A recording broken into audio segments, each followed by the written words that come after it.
I realize what I am asking. But you, of all people, understand what is at stake. For the sake of everything before and to come.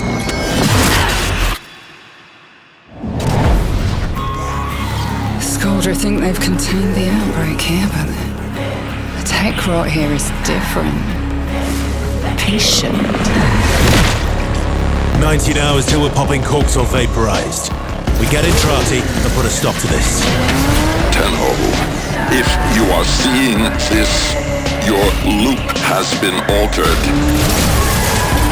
You and I are trapped here. You know what this means. We're gonna have to risk it! Arthur! This place is swarming with Scoldra! I've seen enough, Albrecht! Maybe we cut our losses like we should have done weeks ago! Albrecht, I have seen enough! I told you this was a setup!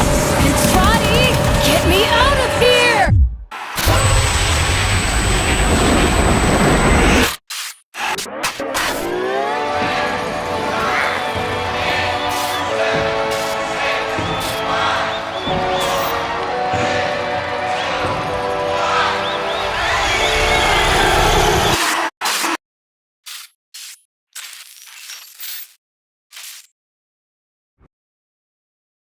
Hey, Reb, welcome to the Game Maker's Notebook.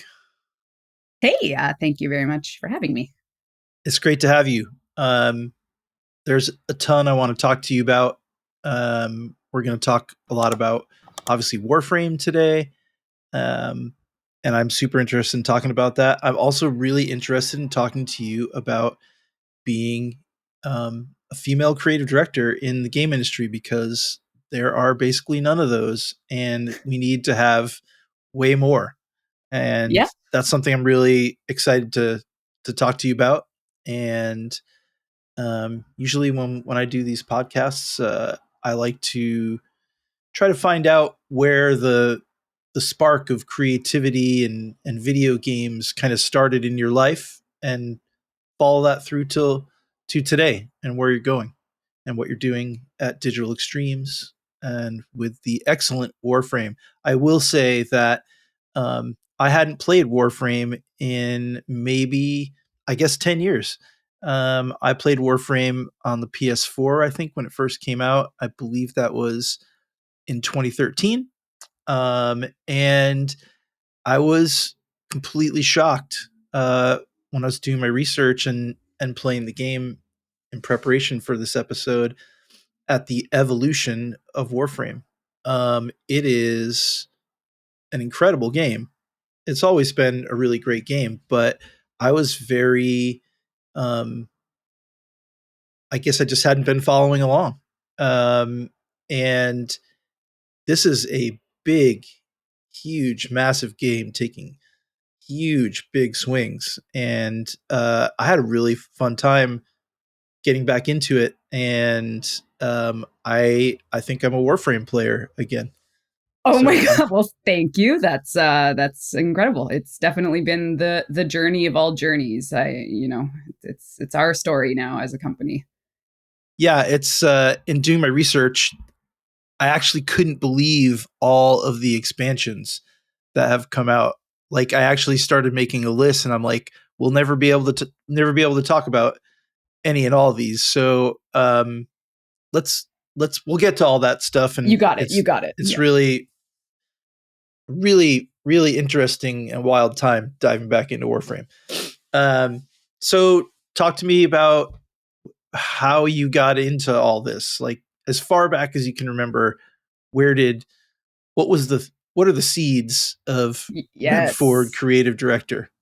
Well, like any good story, I'm sure this one starts with my parents getting divorced because my mom was the Nintendo 64 household, and my dad, wanting to make sure we had something to do there, was the PlayStation 1 household. So I would have been 6 years old, and I had an older brother. And Sophie's choice of houses there. I know, right? Luckily, it was relatively amicable for, all things considered. But I was always playing games since I can remember truly. I had older brother syndrome, so I wanted to do whatever he did. I had older male cousin syndrome, so I wanted to do whatever they did. And that was typically video games because you're just kind of at the, the Rubicon of parents realizing they can put their kids in front of game consoles and it's not that bad. So those things really were formative. And oddly enough, my sweet grandmother also had a DOS computer, and she would always come home with a game from the office and boot up, Jazz Jackrabbit or something. So it was really always something that I was doing for truly as long as I can remember. A game, a piece of tech, whatever it was. What were the kind of standout experiences that really kind of lit you up and were like the things you kept coming back to and the things that really kind of brought you back to those games? Honestly, when I think about as a child experiencing something, it typically was the decision making and the storytelling, and oftentimes it's kind of is bucketed into my memories of being able to participate or just watch, depending on if older brother had the controller or not. But it also went through the narrative of getting the Game Boy as well. So I kind of always was playing something, and if it was the Game Boy, it was Pokemon, and if it was on the Nintendo, it was Super Mario 64 or Zelda, Ocarina of Time, and then other games too. But then on the PlayStation, it was whatever, right? It was NHL 97 or something. And I always remember just there being so many options. I felt like that as a player, there's a whole world of people creating things for kids. I always thought it was so kid focused. There's no way adults play video games. And then as the years went by, I started seeing that there was more interesting stories being told, or there were, graphic developments, and being 10 and trying to learn how to draw and then seeing the jump to PS2 graphics, my mind was blown. And I remember just feeling really confident that this was what I wanted to do. And that was at the age of, 7 or 8. This was my life. I committed myself then to just being into games, playing games, and wanting to because of the stories mostly at the time. So were there any real particular standout games that you're still thinking about today, deep core memories of these games that really were meaningful to you?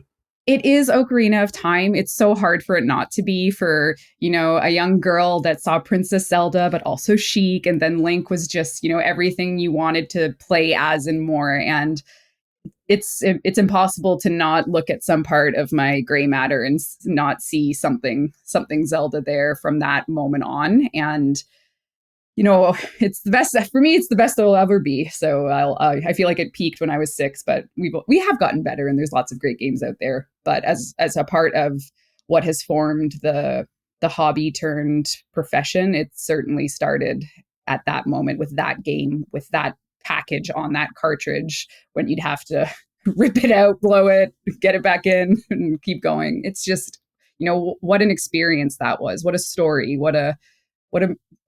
It's just so beautiful. Yeah, the Nintendo 64 era was really magical. If you go back and look at some of those games today, not just playing them, but just looking at the catalog, there's some wild stuff there. Absolutely crazy stuff where you could go from deep into the kind of Nintendo vibe, the classic Nintendo thing, all the way out to Shadows of the Empire or whatever. This really wide range of games that still is a thing for Nintendo today, but it really felt like that the N64 really opened that up, and that's kind of the model that we see today with Nintendo. It's really crazy magical time for games. Yeah, it is. The magic has never gone away, which is such a fun feeling to know that you can still turn on they still work. So that shows you about the craftsmanship at the time of technology. Mine still works just fine. Haven't had to replace a part, and it's been a long time. and the magic is still there. Like the presentation of every piece of that console, and then all the way to what you're playing now, right? Like you turn on the Switch, the magic is still there. And it's not just Nintendo. It's like even it's probably pretty juvenile, but even opening Steam feels magical sometimes. Like I don't care that it's a interface to sell me games. Like I love it. I just love going through. I love looking. I love looking at what's out there. And that maybe makes me a good little consumer, but I like buying games and I like playing games, and I always have, although I didn't used to buy them. That was where the divorce came in. So Yeah, one of my most prized possessions is my original GoldenEye cartridge that's 100% unlocked, completely you got completed. DK mode, paintball mode, you got everyone. I have it all. It's Yeah. all yeah. in there. Yeah. Yeah. I love that. Okay, so where did the idea that you could actually also create games come from for you? I would have to say it was probably the last part of the puzzle, because the journey, like I'm a Canadian. I mean, I didn't grow up in Toronto. I grew up just outside of Toronto. So it wasn't a small town by any means, but it's not like a tech hub. So, and now that I've traveled the world more with this career, I've seen what a tech hub looks like. And I'm like, I couldn't imagine having grown up somewhere like this. Like you would have known right away, or you would have just had more access. But when I was picking my university from my high school, like I had a guidance counselor, and I was not really sure what I wanted to do or what I could do with a university, because that's sort of the pipeline is once you graduate high school, you go to university, and that's what your parents expect of you, which both of mine did. And I had played games all through high school. Like on my lunch breaks, we would come back to my house and play my Xbox 360. Because actually, when I was 15 or 16, I was in a football pool with my dad and his friends, and I ended up winning it, like an NFL pool, and I got like $1,000 or something. So for like a 15-year-old girl, I was like, oh my God. So I went to the electronics store and I bought an Xbox 360 and a 19-inch flat screen TV. And that was what I bought with my money, because I finally had like a lump sum. And I was one of the only friends that had their own Xbox that they could call their own. So we would go to my house, we would play whatever we wanted all the time. And so I was always doing something like that. And when I would talk to my guidance counselors about what I wanted to do, I had always wanted it to be a little bit more in that realm, either, the art of video games or something, the business even. Like I wasn't sure because I didn't know what the options were. And I guess one of the universities had started a new program called FIMS, or MIT, which is not related to the Boston MIT. And it was just sort of like a media and entertainment degree that ended up being like an arts degree. But at the end of the day, you could really specialize into video games and things like that. So I just applied and hoped I got in. I did. And when I got to the actual university itself, moved into the dorm, brought my Xbox 360, brought my flat screen TV, tried to figure out what kind of clubs there were for video games and what the options were. And I just kind of started figuring out what I could actually do. What skills did I have? Could I learn to code in a matter of, 4 years or anything? And it didn't really fit for me, but I kept looking at where the industry was going, what was going on the business side. I remember and then that's where the story starts to take off for the digital extreme side. So I don't know if we want to go there yet, but all things considered, it was a conscious pursuit of something orbiting games. And that's what every decision I made as a high school student leaning into a university had come from.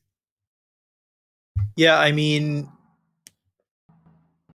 it's hard to, not now, but it used to be a lot harder to go to school for video games, or even I think I'm a generation ahead of you, and that didn't exist when I was coming up. I started in QA, and that was game school. That was games. Yep. And it's really actually kind of I see like a snapback from going to game schools now today. I think a lot of people are taking advantage of all the free tools that are at our How could you not? disposal today.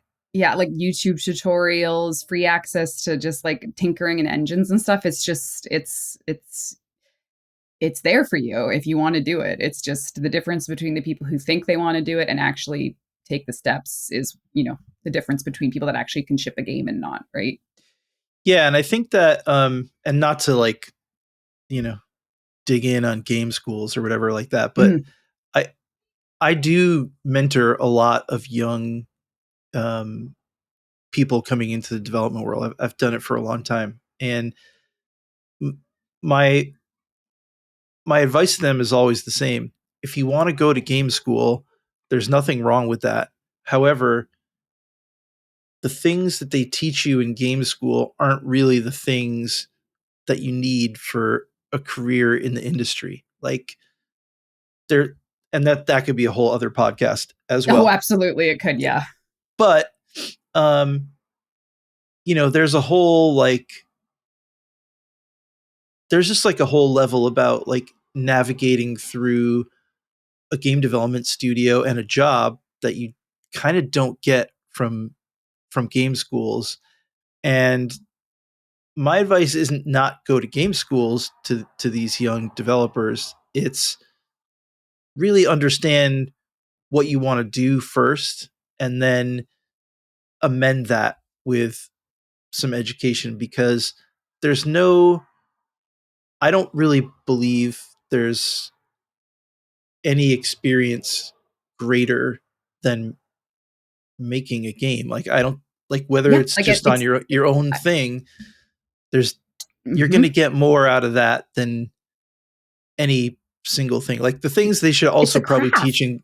Yeah, Yeah. it's a Like craft. And it's like going to school for 4 years to learn how to be an author instead of actually writing a chapter, Like it's yeah. very it's a craft and it's very much yeah, I certainly wouldn't comment on anything that I know because I didn't go to a game school. I went to an arts degree school that had started introducing theory and business about the video games industry. Like I didn't learn how to make games there. I learned about like in 1990, like like Atari as like those types of things, and Yeah. it was all foundational. And the expectation wasn't that you would learn how to make games. It was just that you would understand things, which we'll get to because it actually turned out to get me a job at DE. So accidentally though, but yeah, you're told. Yeah, I completely agree. It's about the craft for a lot of what makes a game a game.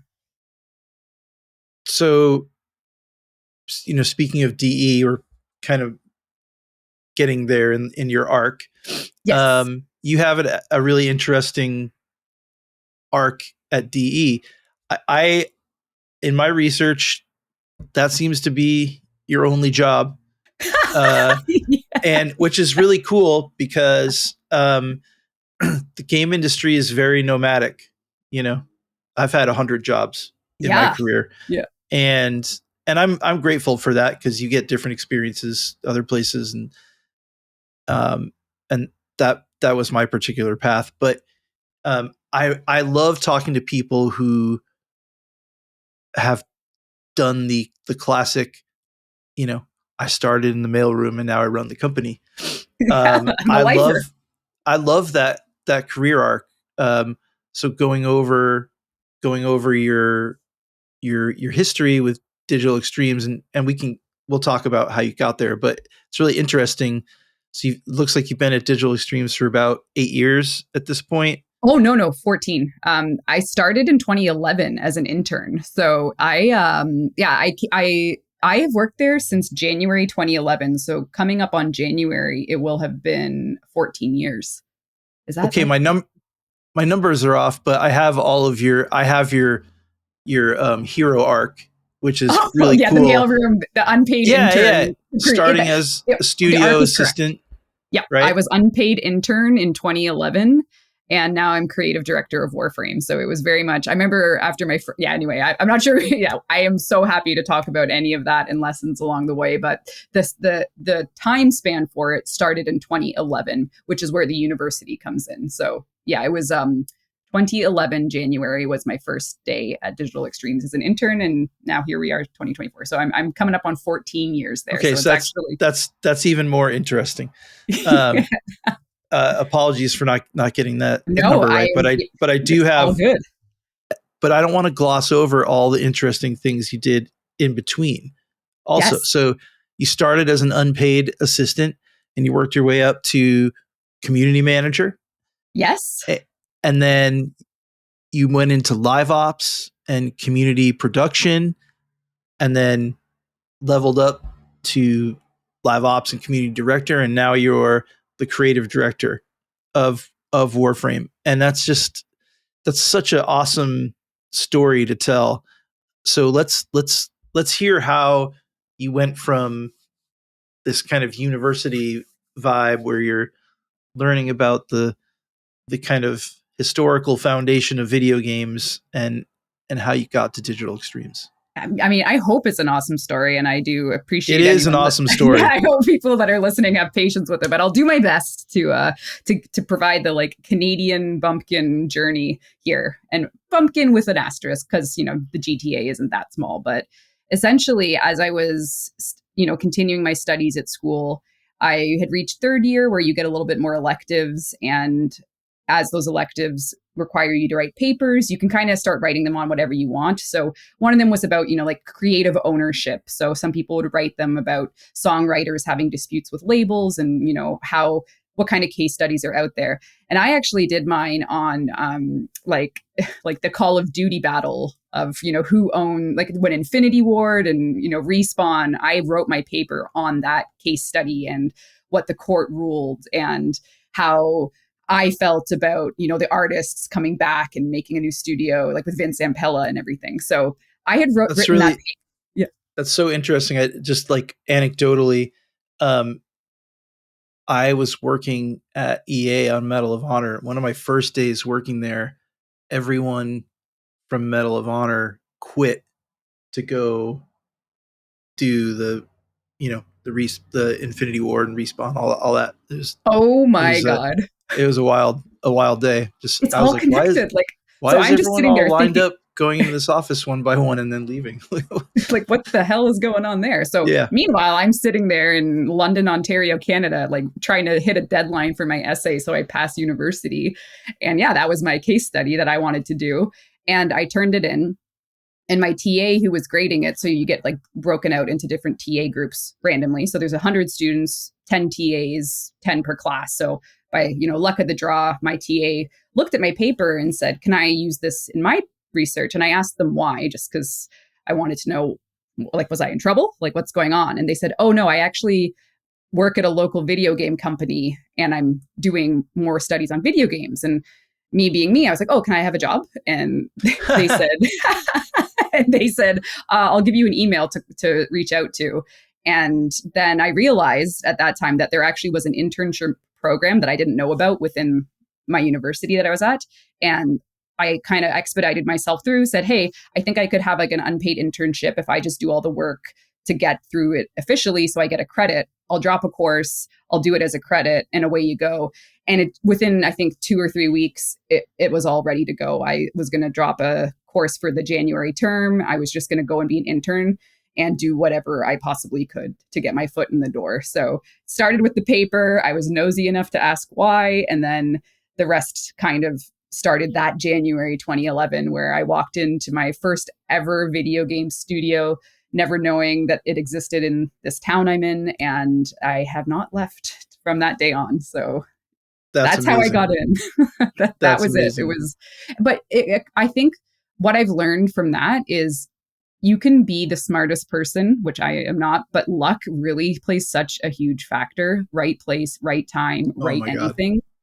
God. Like it's just because if I didn't get put in that TA group, it never would have happened. If I didn't write a paper about what was going on with Infinity Ward and Respawn, it never would have happened. So it was, so many different cosmic elements to that one moment and that one time. And now it has defined the past 13, now going on 14 years of my life. So, I could have studied so hard and who knows where I would have ended up. But if that one single thing didn't happen. That's amazing. So you walk into the studio Yeah, wide-eyed.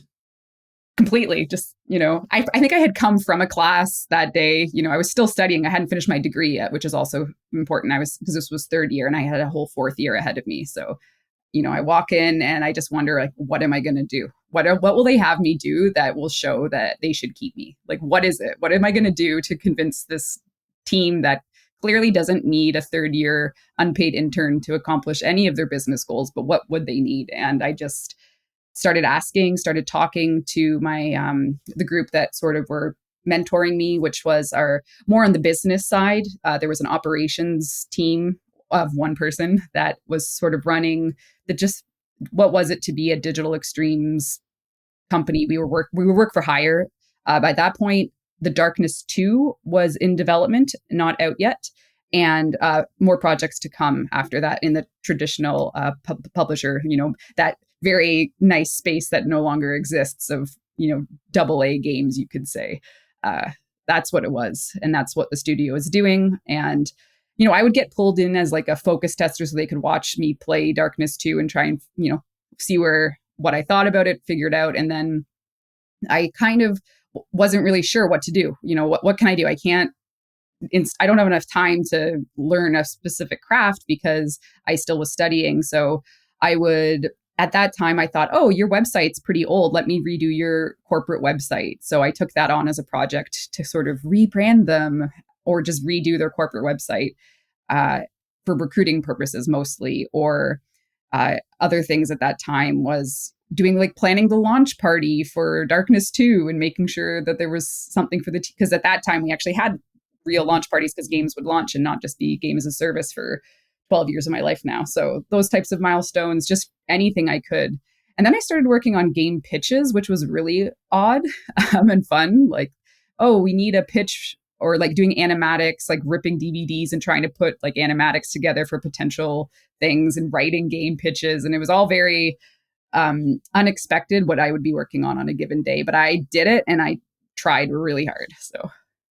So in that kind of initial period, like when did the light go on where you're like, I'm doing this? Well, so it's January to April was the term. And then as April on the calendar started inching closer, I had this sense of dread that if I don't like make a case for myself to have this as my summer job, I'll be out the door, because my internship was a 4-month placement. So my opportunity to sort of secure something was going to end at that April 2011 date. So I think I pitched pretty hard to say that, why don't I stay here as a summer job? I'm free all summer. I don't need to leave London and go back and live with my mom. I can just stay here. I have a place to live, and maybe you could pay me. Maybe we could agree on an hourly rate, perhaps. So we did. I think at that time, my manager was happy to have an extra set of hands just for truly anything. And so I stayed for that summer. And then I took my hours down again as the school year resumed so I could finish my degree. But by then I kind of felt like, oh, I'm pretty sure that when I graduate, they'll take me on full time if we just continue the way we're going, which is just, realizing that I can help and I can contribute and I can sort of bring a gamer slant to a work for hire company, because I was really into like gaming communities at the time. So it started in my 4th year of school to turn into something that looked a little bit like Warframe. So that, because the timeline is such that 2012 is when Warframe started in earnest as a holy shit moment, which the story goes, and the experience I lived is, it was March 2012 and the Warframe alpha started coming together because we had ran out of payroll because all of our work for hire projects had stopped, and we didn't have a thing. And the senior folks on the team were going to try and pitch Warframe to different publishers in Asia, and everyone kind of said no. So the self-publishing became a reality in that March 2012 span, which is anyway. So I was finishing school and I knew I was going to stay on because I can do whatever it takes to self-publish, because none of us knew how to do it for the first time ever. So there was an equal playing field where no one on the team knew how to self-publish at all. No one knew how to run live service. No one knew how to do any of that. So it became a very small strike team on trying to figure out what that looked like, which is where And this was 2012. So, gosh, is that just a game in a box? Or no, Warframe. I mean, Yeah, in terms of what? Sorry. like, where are you publishing to? Oh, mine. So, Yeah. Xbox Live Arcade had inspired our dear Steve Sinclair, who's currently our CEO now. He was looking at Xbox Live Arcade, and I think it was Super Monday Night Combat had really, and like the whole Xbox Live Arcade. That was a great game. Yeah, and he loved it. He's like, oh, like what if we did something like that? What if we tried to do a self-published online game similar to what was going on Xbox Live Arcade?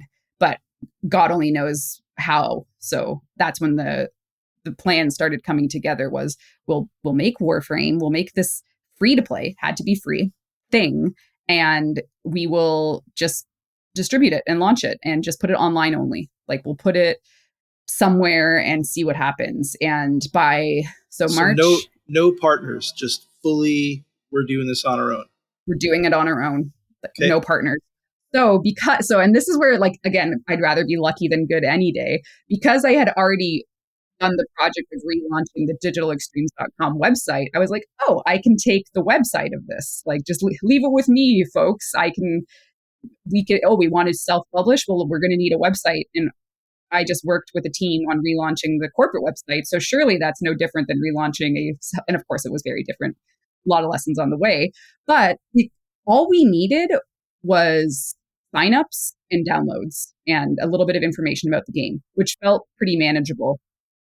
Players make an account, either they get in or they don't. They get access to a downloader, and can they log in or can they not log in? So that was all it was at first. And we just started there. And then it was, oh, if we're self-publishing, we're going to need some type of support desk if there's problems, and some type of forum software if we want people to talk about the game. So that's where the whole community manager title started from, is because I went to see, how do you do your own support tickets, and found this software called Zendesk. We signed up. I think me and a couple of the other guys were the only support agents for the first many weeks and months of the game, until we had enough money to scale that up, convert some people from other departments, and just take off. So I know it's starting to sound a little like we went from a linear story to now everything's happening in that. No, but it's really interesting. Yeah.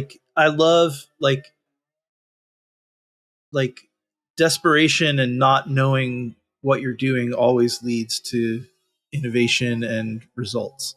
That's just it. It was desperation because we had already done a round of layoffs and we had no idea what we were doing. And those elements together with the timing led to that 2012 arc of Warframe having its first executable out in the wild in an alpha state by October. So that's when it hit.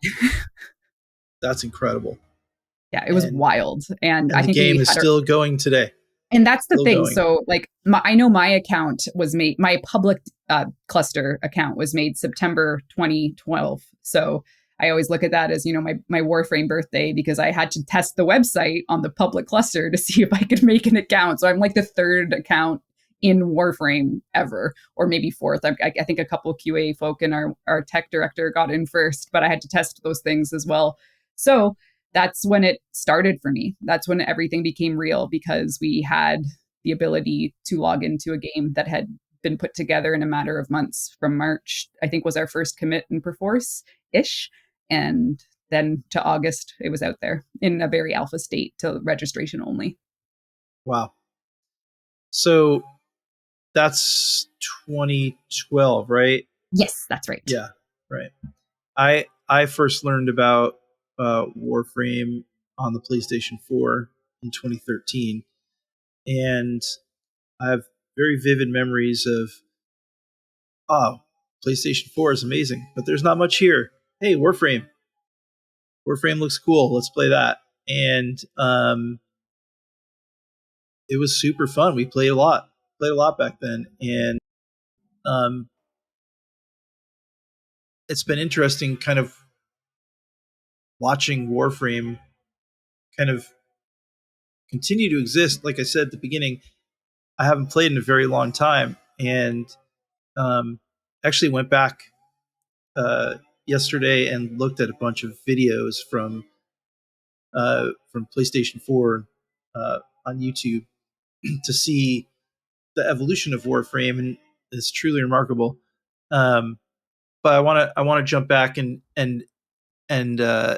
talk about the way you've kind of leveled up still. Like, so Yeah. we're kind of moving into your live ops journey in the arc, so to speak. So Warframe is out. It's doing its thing. Like how did you take that initiative from, okay, the game's out, it's initially out. I remember when it came out, a lot of like really interesting reviews about the game. Just like, Oh, yes. it was like this. It was a real like. I just kind of saw Warframe and see it to where it is now, which is like this amazing thing. But there's an underdog story there, complete underdog story. Completely. Right? And I still feel like I never lost that feeling, and neither did the team. And of course, yeah, I am happy to tell about all the bruises along that journey, because it was, Yeah. Talk about that. yeah. So I think because Warframe has had this drawn out arc with a team that has stayed so tightly focused on trying to do it ourselves and trying to do it right. We've been very lean, we've been very frugal, we've been very very quick with our updates. It's always like, what are we doing next? Let's go. And the team has grown to support Warframe over the years. We started with like, double digits people, and now we're triple digits as a team. And I mean, the team are the team that make this game it's because of them that I'm even here on this, chatting with you with my journey, because it all happened. Like, we've all helped each other so much level up along the way, but we've been able to do it slowly, which is a very different experience than releasing something now, because I didn't understand anything. None of us did. So in 2013, we said, okay, we're ready to launch on Steam. So March 2013, we went out of closed beta to open beta. Let's launch on Steam. So that in itself is a huge milestone for anyone getting their game out on Steam. But that was really the beginning of our journey, because that happened. Most signups we ever got that day, March 2013, that open beta moment. And then like influencers really started being a thing. So also in that moment, we had Total Biscuit do a video on WTF is Warframe, which also was sort of a double, like to witness it in an objective way as we're trying to figure out what will let us keep making Warframe. You got those two beats together, and then you get the PlayStation 4 launch title in the same year. So we like, so these things, everyone's story is different, but our story has been one of endurance and experiencing the highs and lows of games as a service over such a long period of time. Because influencer, like, I think Justin TV had just rebranded to Twitch TV. So we were on the new Twitch, whereas now everyone is kind of expected to do something on Twitch. And we were, there early doing weird things. And then we were on Steam, and then we had the influencers, and then we had the console launch. So it's all so spaced out, and we can make so many mistakes along the way, but also learn so many valuable things about what it is we're even making, because we didn't really know yet what Warframe was going to be. No one would have predicted what we have today. That's for sure, because we always look at each other and we're like, what the hell? Like, how did we get so lucky? How are we still doing this?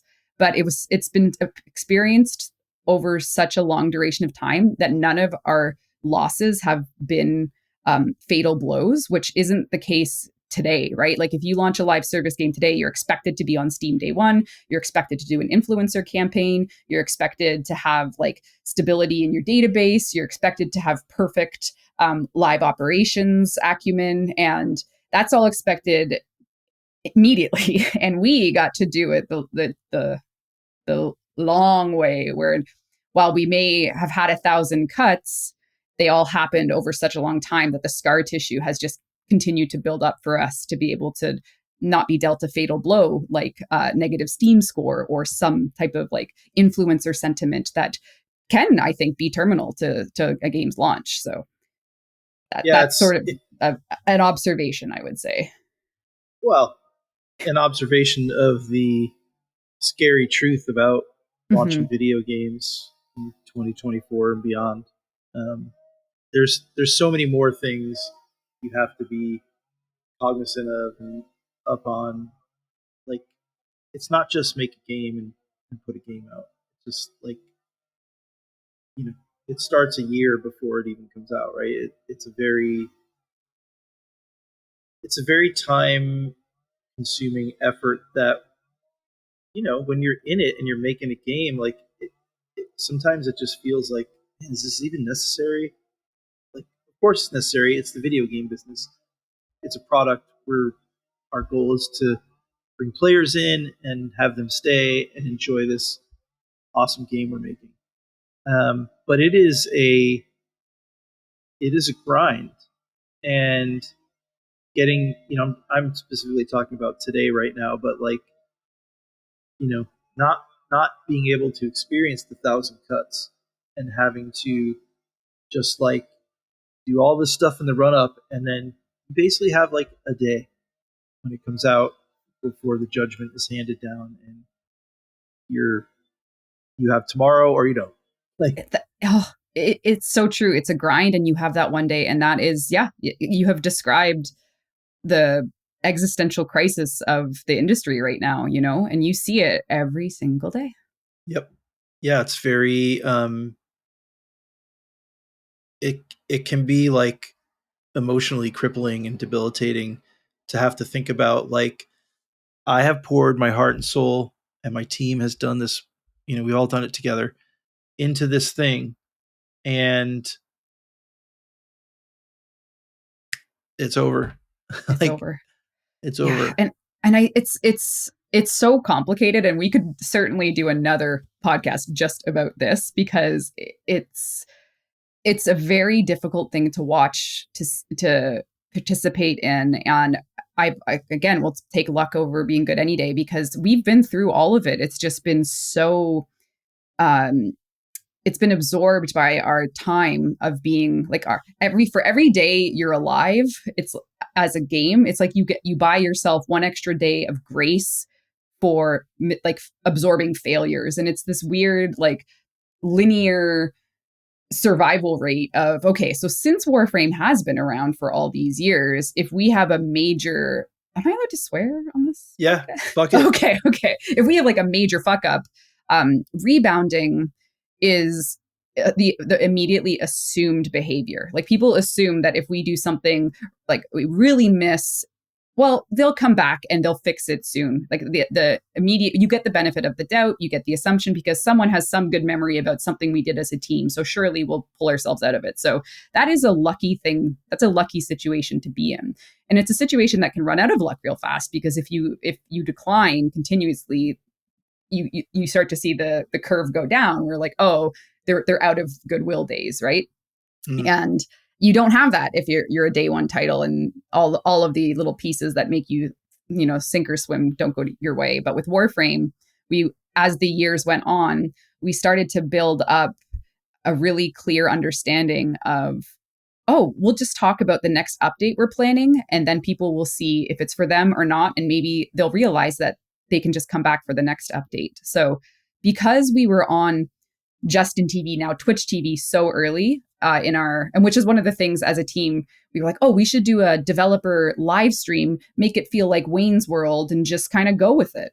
Don't really plan much other than show up, talk about the game, answer some questions, so we have a really good signal to noise responsiveness. So we registered our Twitch account and we went live February 2013, and we still every month, every week stream on that account. And it's been a long time, over a decade, as like doing developer stuff on Twitch and treating it like a craft.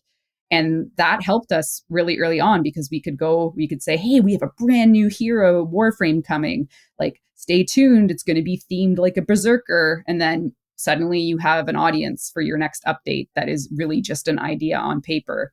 And then you realize it works, and then you keep doing it. And now our dev streams have become just a completely different animal in terms of the health of the game, because people tune in. Do they like what we're planning? Yep. Yeah, they do tune in. The dev streams were a constant thing that came up when I was doing my research for this podcast episode.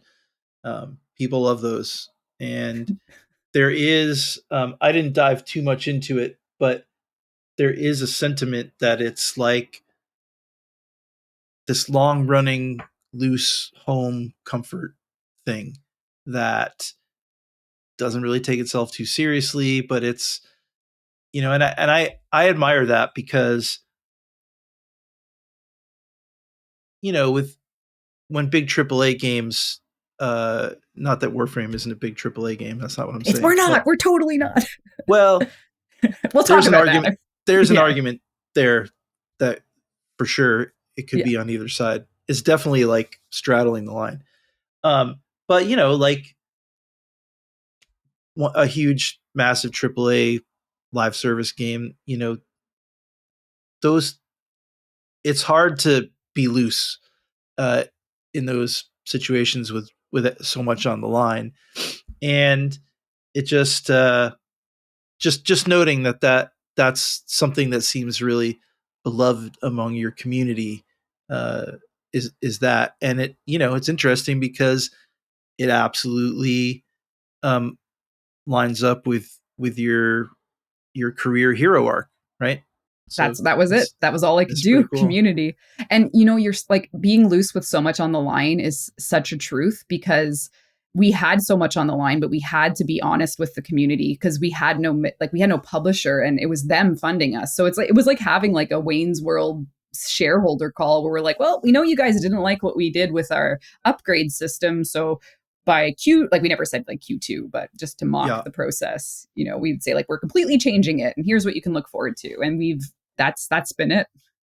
So were there times where, I mean, I know this happens with every video game, but like, since we're talking about, not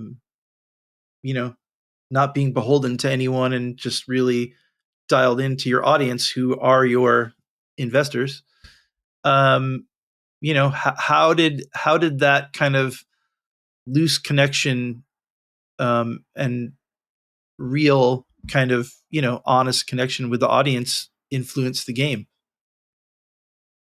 The game has been heavily influenced by those early decisions on being very transparent. And I think it's very difficult to, and just an observation of 2024, it's difficult to start established and then become transparent, because it has a different flavor to it. Whereas we were struggling. We did turn on the live camera, and it was just real. And it always has been real. It's always been what we thought allowed us to make the game, was just getting in front of our players and showing them what we're working on, showing them behind the scenes, answering questions. And it's really not anything other than that. It's just being consistent at first.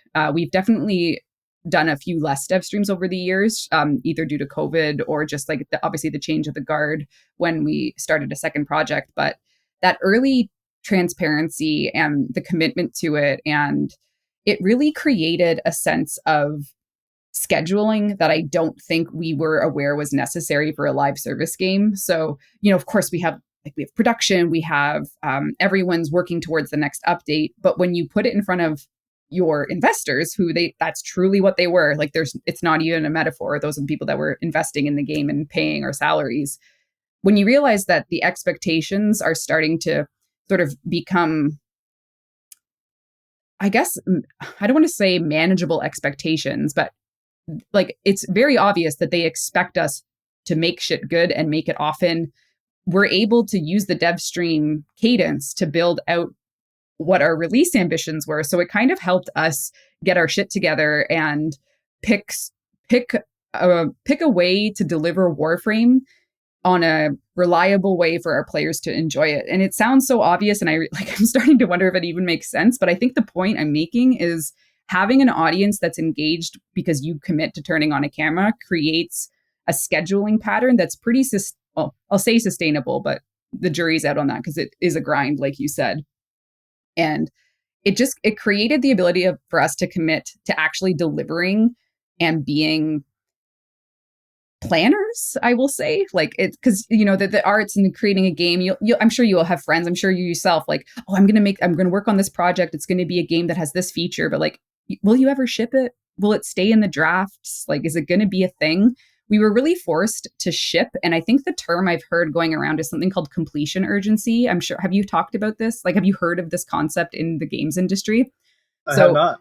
Okay, so this is something but that I immediately understand what it is, and I'm super interested in talking about it. Yeah, so you're on board to understand that completion urgency. It's like, if we didn't have completion urgency, we'd be fucked. And the completion urgency to like show a player a piece of concept art, and then now it's like, well, we have to fucking make that and make that a Warframe because they're excited. So you get this completion urgency to like take all of your ideas that you're chatting about on the couch over a couple Canadian beers. You have to turn that into the game. Otherwise, people will stop showing up. They'll stop trusting you. So it was a forcing function for this concept of completion urgency, which is very often what you see lacking in other projects in the industry. And that's not a criticism. It's like I do believe it's like, if you don't have the urgency to complete it and get it out, it's just never going to happen, and it's gone. So completion urgency is an operative word for what we do. And it's like, I would now rest a lot of my role on being that force, because the way I look at it now is like, I'm the first customer for Warframe. I'm the first person that gets to play the update, and it needs to be complete to do that. So that's how I view the community graduation into creative director as an arc. Thank you for making that segue more eloquent than I would have done it. My pleasure. So it is interesting to go from community director and live ops into the creative director role. I don't think it's as interesting as I'm saying it in your case, because it makes total sense, because it's a live service game, and you've been there from the beginning, and it actually makes a lot of sense. Traditionally, I don't think that that's where creative directors come from in the game industry. And this is a big part of what I wanted to talk about today, is like the cult of personality around the male creative director who has come from the design track of making video games. And I am that person. Yes, I did my research on you, and I was like, yes, yes. I am that person, and I hate it. No! I do, because there's not enough people like you doing this role. And there are people like you in the industry, but you don't need that many hands to count them. Yeah. And that has to change. It absolutely, excuse me, has to change, because I'm going to make some assumptions here, not about you, about the industry and video games. It's like, you can actually see the cult of the male creative director in the output of video games for the last 20 years. And of course, we do need everyone to have the right creative director for the right game. But it's so obvious and so boring, and it's so completely needed to have a different voice up there doing this. And, one of the reasons I do this podcast is to find out about people like you and let other people in the industry know about people like you, because I did not know that Warframe had you as a creative director until just recently. And I should know that. Everyone should know that, right? And it's a big game. Warframe is a big, huge game. And it's just really interesting the route you took to get there, and how, and I don't like saying this, but you are a minority in the industry. Talk to me about all of that, and being a female creative director on a big fucking game that tons of people play, and how you're navigating through this and how we can get more. Yes. This is where my brain needs to start like doing some slow thinking to figure out what it actually what I feel it means as a person, how I think as a team we work together with it, because it definitely wasn't expected. Like I didn't ever do anything with Warframe expecting this, and that has started to sort of tell me a story about who I am and what I like doing, because it happened like, okay, so I've always been with Warframe, like that much is clear by now. Like it's, I have been there since day one, with the game, with every single patch. Like you joked like, oh, there's been so many updates to Warframe. I could tell you what happened in every one of them, what the controversies were. Like I've just been there, and the team has been there in some capacity to see all those deployments through. And we have a much bigger team now, and some of them just joined this year. Some of them joined the same time I did.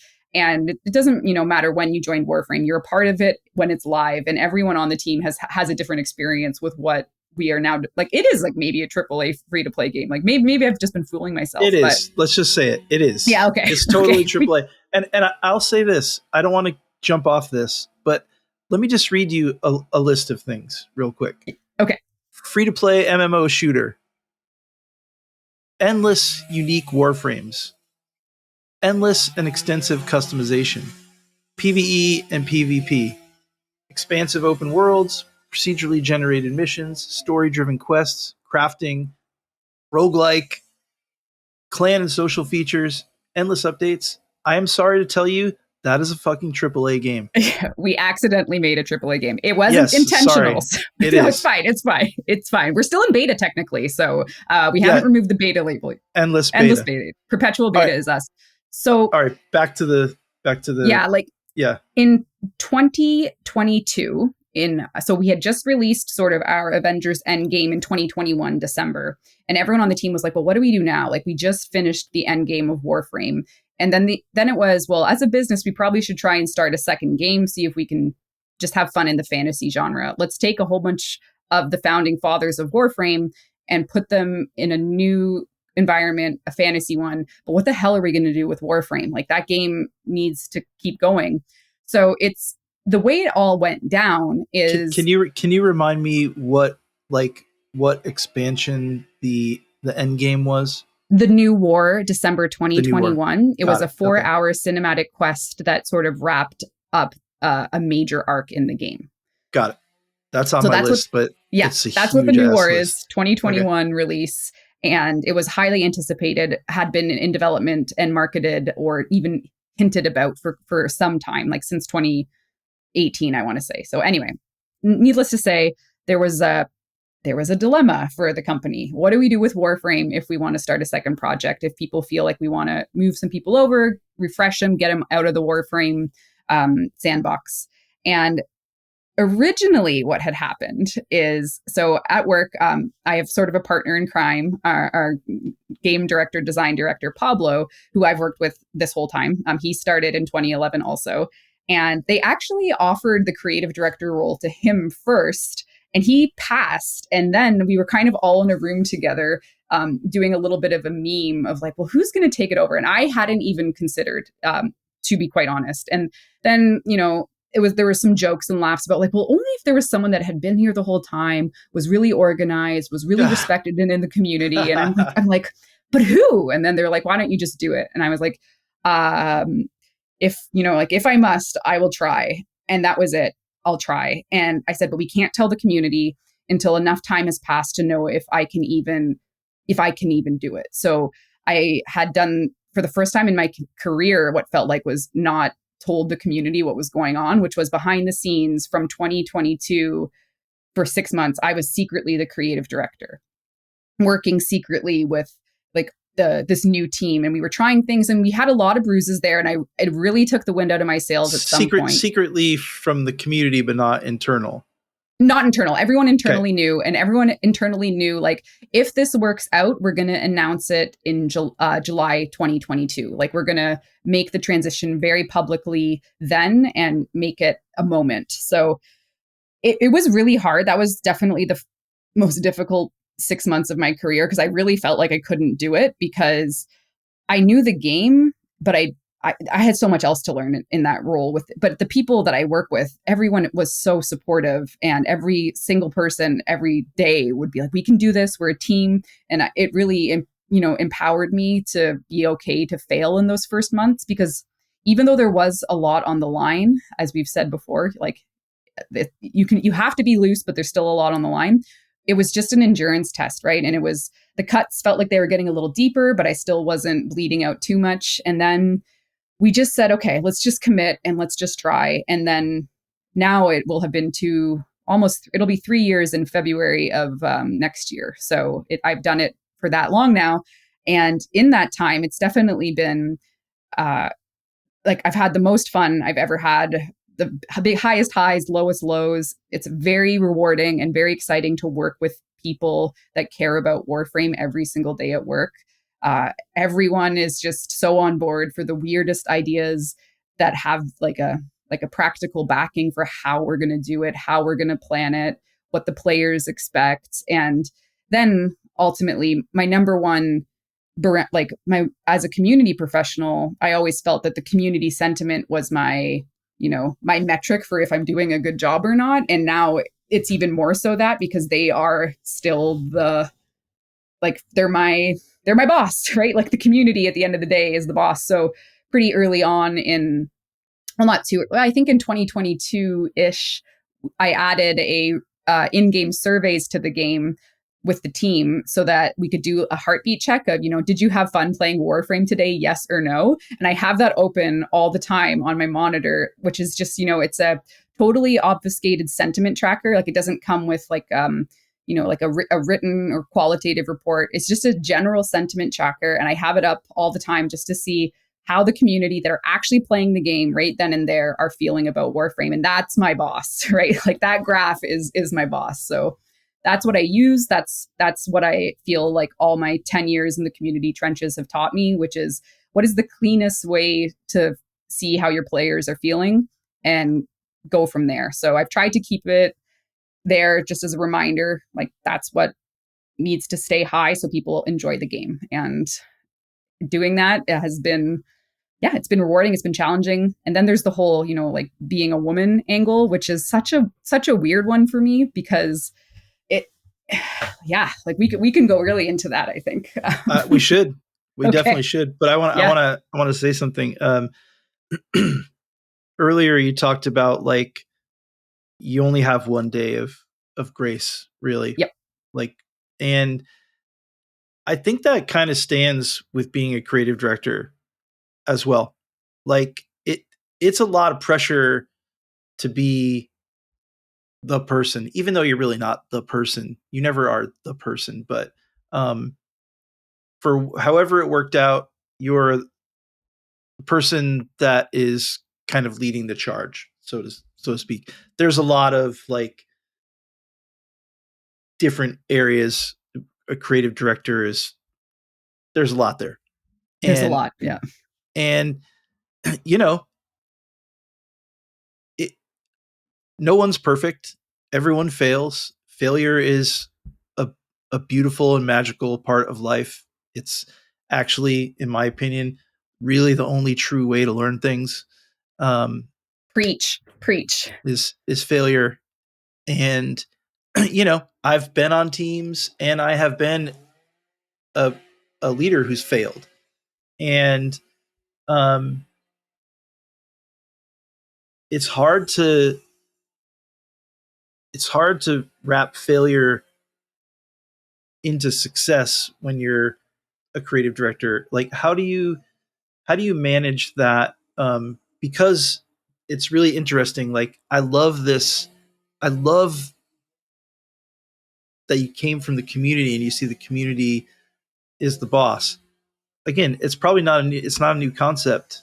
I actually generally don't make a lot of live service games. I am making one right now, but it's kind of fascinating to me that you take that as like the heartbeat of the thing. And like how do you manage failure as a leader with your team and your community across something and turn it around, because that is, in my opinion, the number one most important skill and tool a creative director has to have.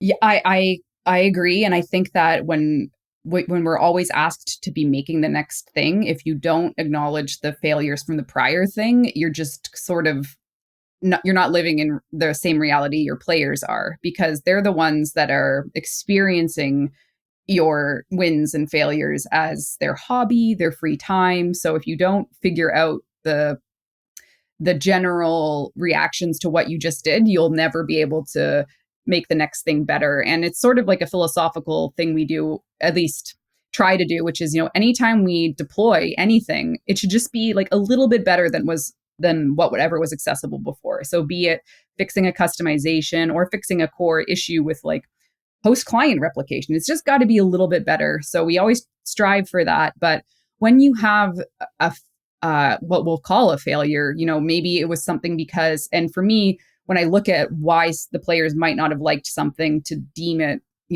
does it get the title of like, oh, what did we fail there? I've found that it's because a plan did not come together because it was too ambitious, or because it typically comes down to those things.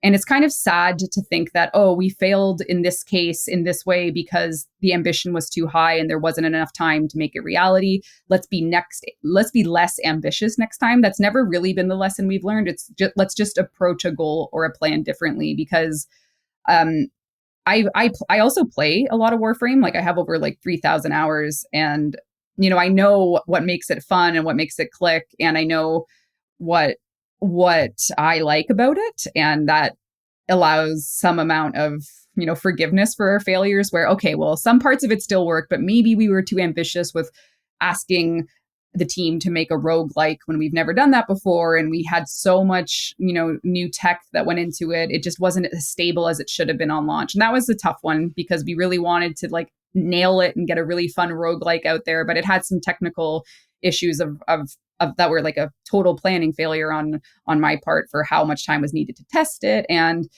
it's just because we had, if we look at the timeline again and like just do 1,000-foot view, because we did that roguelike experiment in 2023, we had already had 10 years of road we had covered. So players were willing to come back and say, oh, they'll fix it in a week, they'll fix it in 2 weeks, which is great that the players knew we would get things a little more stable.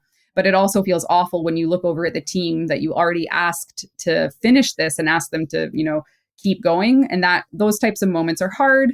But because the team either has worked together on this update, even if they just got hired for that update, or they've worked with us for so long, there is a forgive first mentality a lot of the time for these things internally, which could disappear in a day. That grace period for me could go away in a day if I keep asking too much of people that can do things I can't, because I look at it like I'm the conductor of the orchestra and I wave a baton. I can't play a solo violin. I can't play a woodwind. I'm not a craftsperson for every part that makes Warframe. So I have analogy.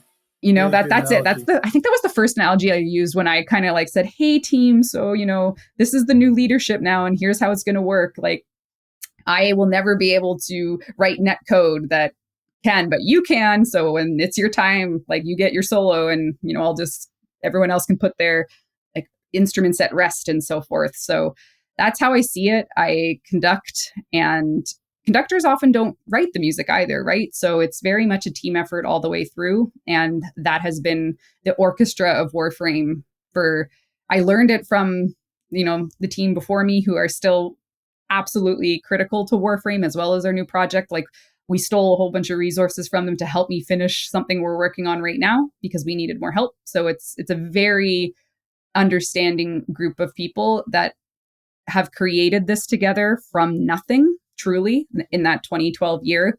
And we all understand what it takes to keep the community happy and entertained, because we are entertainers at the end of the day. You don't walk into an orchestra and expect them to say, oh, well, like it's just, that is our expectation, is to be entertainers. And if if we have to rewrite the sheet music, we will. So why do you think there are so few female creative directors on big That is games great. in the industry? That is the question. That is I the have question. I have a lot of answers or theories about that, Like, but I'm not gonna say what mine are because that doesn't matter. I want to know why you think it, because as we said before, there's very few, there are. and it's wild that that's the case. It makes sense in a terrible way, It right? does. It makes sense, but it's got to change. Yeah, that is also true. And I think I would be curious, and I don't have the data on, the age, like if of the female creative director population, like what's even the age amongst them? Like, are more younger women starting to start studios and get into it? Because it's very much been a male first industry for the original, from Forever, the 80s, since the beginning. forever. Let's just say forever. Yes. There, Yes, forever. that works too. So I don't know. I feel, and my experience is all I know, and my lived experience is that the way it happened here for Warframe is like the isolation kind of led to it. We are a pretty isolated studio. We're in London, Ontario, Canada, and it's very much a matter of us just working with the team we had and just going through it. And it's never really been a thing at our studio that I am a rare, like, it's not really talked about. I don't really know if that's a good or bad. Because it makes total rational, logical sense. It's all right Yeah. there. It's like there's no reason for it not to be what it is, right? Yeah.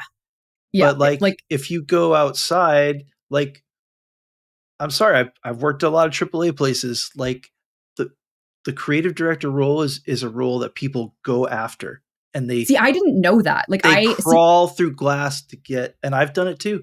It's like it's the end goal, right? It's the end goal. Yeah, there are a lot of creative directors, great creative directors. I know quite a few creative directors who didn't go after it, and they got it, and because they're a trusted member of the team, and blah blah blah, and they flourish, and they've turned into these amazing people. But a lot of people, like, that's the goal, right? I talk to a lot of young people, and I'm like, what do you want to do in the industry? I want to be a creative director. But they can't necessarily actually articulate what a creative director is. And actually, I don't know if I can either, honestly. Right? I looked it up before this because I wondered if this would come up. So I looked up the Wikipedia definition before this just to see, like, what is it? What is it actually? Because I'm sure my experience is not that. And yeah, I feel like it's like a pearls before swine thing for me, because again, it's the only job I've had in the games industry. And my experience with creative directors are only the people I work with here in London, Ontario. And I worked so closely with them. I was like, oh, I understand. Like, I think I understand. And then you start kind of branching out into the world. Like, I went to my first GDC many, many, many years into my career. And you make observations at that point as someone in the room of game developers. I think it was 2018 was my first one. And, I observed, I watched. I am always, sometimes I say nothing and watch everything. And it's like, okay, yeah, I guess I am the only woman in the room here often, or on this day and on the talk speakers list, I'm the only woman giving a talk. That's interesting. Does that mean anything? What could it possibly mean? And it's always just been about the women I knew that I worked with. And to the so I don't know I wonder if you know her. So when I started and really became like a full-time salaried employee as opposed to like an hourly summer student, but not, the person that actually hired me and said, we'll really commit to the community stuff was Meredith Braun. She's been in PR for forever in the games industry. She left the industry for good, to kind of live out a good life, recently, and she was just like a powerhouse of a woman and very influential to me to understand. She was our vice president of publishing, and she really was like, okay, if we're going to self-publish, this is what we got to do. And I was like, okay, like let's go. And I learned so much from her, and that for me really helped, because my boss was someone that, at the very least, like I saw a version of a female in the games industry in her, and she was an industry veteran, like had worked at Infogrames, Atari, like just everywhere. She's a legend. I don't know her personally, but she's an absolute game industry legend. There you have it. So that she was my boss for many, many years, like up until 2019. So yeah, like that was who I learned from. So maybe for anyone listening that knew her or knows her, like it'll be like, oh, of course that makes sense, because she's just like, she's electric, and she. I don't even know if she realizes that sometimes she was the only woman in the room, because she just always knew what to do and had the right answer. And it was so wonderful to watch. And then as I started becoming, more dialed into the live ops and Warframes, everything, I really felt like, oh, I like making the games. Like the publishing and marketing side is cool, but it's definitely not for me as a career path. Like if I wanted to take over what she did formally. So I always I always fell back into the dev dirty laundry pile. But I had it on the heels of her training. So it was, I definitely attribute a lot of my, I don't even know if it's confidence, because maybe it is. Let's just call it confidence. Just confidence that, being the only woman in the room isn't a deal breaker. Just get the job done. Like, let's go. So that has all come from her for good, for many, like it's been great. So yeah, I mean, that must have been amazing. Like, yeah, it was. What a role model. It's like, it's so, all this is so interesting to me and such needed. I'm desperate to talk to people like you, especially on this podcast, because we actually need change. And it's almost like I don't even like saying female creative director. It just sounds gross to actually have to say that. But like, there has to be a movement towards this. And like, if you could give advice to maybe not people starting out, but women in the industry who are in positions on teams to kind of, move into these roles. And let's be honest, there's a horrible reason why we were talking about it like this, because it's just been a boys club forever. That's what it is. And I think like from my perspective, and I don't think this is problematic, because this is my lived experience and my perspective. So this is just coming from what I've experienced and what got me into the games industry. And this, like, I don't think this is going to be controversial. I hope not. And I'm just having an honest conversation about it. It's like the games I grew up loving and playing that have defined so much of my, the games I like, the games I play now, everything. Like if you look at the credits, it's like, oh, teams of men made these games. They're good at it. So it's like, okay, fundamentally you have like a thing, like that's a fact, let's just say. So then you look for the teams of women, or you look for the women on the teams that you can identify on a list somewhere, like notable female game developers list or what have you, right? Like these things. And you start to like put together a pattern for me of like, well, what happened? Like how did it start in one way, and now we're pushing for change in this new direction that I'm a part of? And I'm so proud to be a female creative director, as we say with either like, is it grosser? I can say it. I am it, so I'm allowed to say it. But it's like, so what? I only say it's gross because I hate to have to say it, right? It should just be creative director. You're just a creative director, right? I totally get it. Like I know and I see it, and it becomes impossible to separate from, like, just when you see the business of games and you see what games do well in the indie space, when you see what games do well in the blockbuster space, and when you see what games do well in like even just good marketing, it becomes so hard as a woman to look and try and see how some woman on that team in a high position like gets to put themselves out there, or have an active role in defining what their vision was or what relationship they have with the game or the create like the process or anything. And I don't really know what I'm trying to say now, so I'll ramble a little bit and you can tell me if I'm not really making sense, but it's sort of like this is all gravy. It's okay, all great. it's Perfect. everyone who's listening to this is getting a much needed education of a lifetime. So Wow, go off. that is all right. I'll go. Off.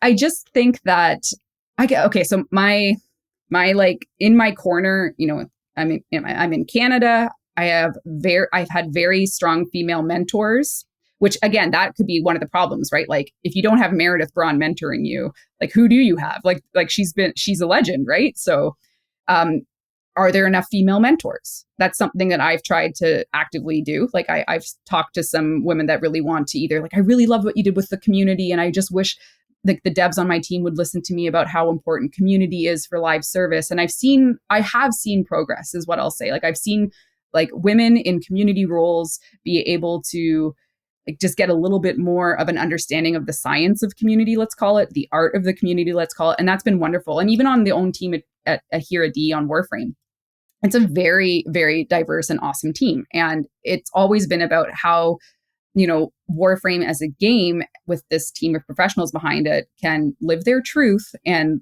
live their, like have Warframe live its truth. So there's all the conversations about, you know, the artist, who's putting what into the game, who's the target audience for it. Like there's too much to say where are more female creative directors, because I play a lot of romance games that have female creative directors. So maybe it's just like they're hiding over there in the like otome genre of like that thing, and they're making a killing perhaps, or maybe not.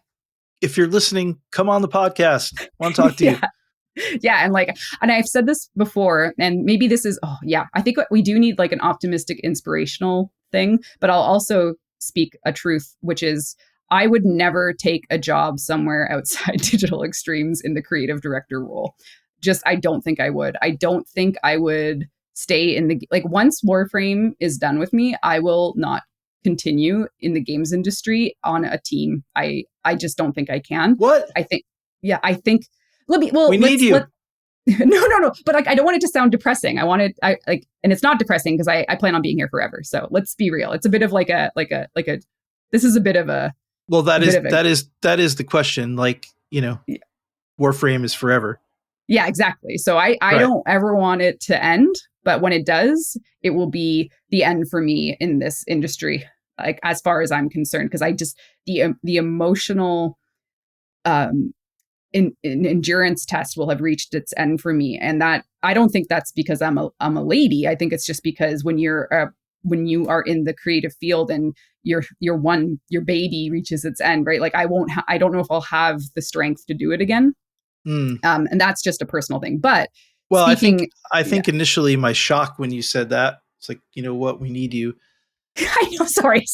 But when you explain it like that, that is an interesting concept, and it's quite mature.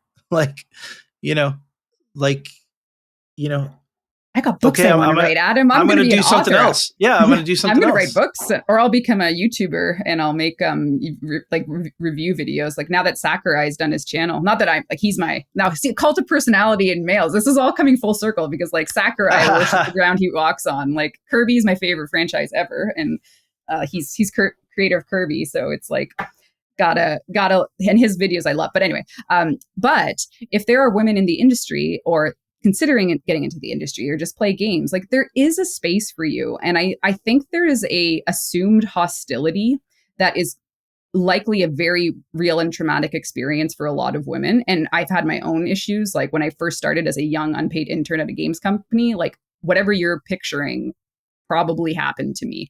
Like unwanted touches and stuff. And like it was just